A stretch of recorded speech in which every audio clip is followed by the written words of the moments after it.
లగచర్ల ఘటనపై కాంగ్రెస్ ఎంపీ మల్లు రవి స్పందించారు. తమ ప్రతినిధుల బృందంతో లగచర్ల గ్రామానికి వెళ్లారు. కలెక్టర్ రైతులతో మాట్లాడారన్నారు మల్లు రవి.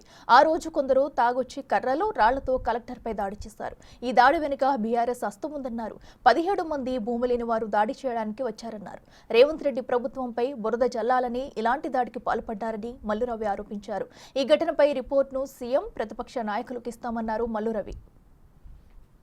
లగచర్ల గ్రామానికి వెళ్ళటానికి ముందు వనపర్తి కలెక్టర్ని, ఎస్పీని, జాయింట్ కలెక్టర్ని, అధికారులందరినీ కలిసి లగచర్లలో జరిగినటువంటి దాడి మీద వివరాలన్నీ తెలుసుకొని లగచర్ల గ్రామానికి వెళ్ళి అక్కడ ఉన్నటువంటి రైతులతోని, అక్కడ ఉన్న ప్రజలందరితోని మాట్లాడటం జరిగింది.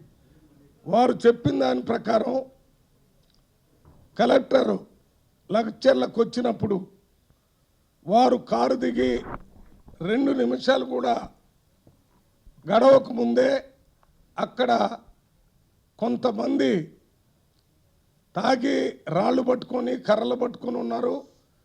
కొట్టండి కొట్టండి అని చెప్పే టీం ఒకటి ఉంది. వారు చెప్పటం వల్ల కలెక్టర్ మీద, జాయింట్ కలెక్టర్ మీద, వెంకటరెడ్డి చైర్మన్ కాడా మీద, అదే రకంగా ఇతర అధికారుల మీద దాడి చేయటం జరిగింది. ఇంతవరకు ఎప్పుడు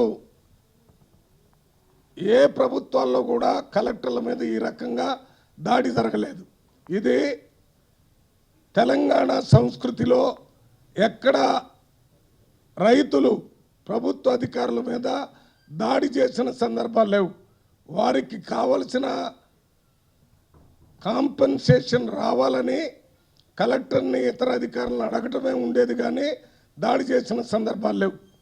ఈ దాడికి మూలాలు ఎక్కడ ఉన్నాయని మేము అడిగి తెలుసుకుంటే అక్కడున్న ప్రజలు, అధికారులు అందరూ ఒకటే విషయం చెప్పారు.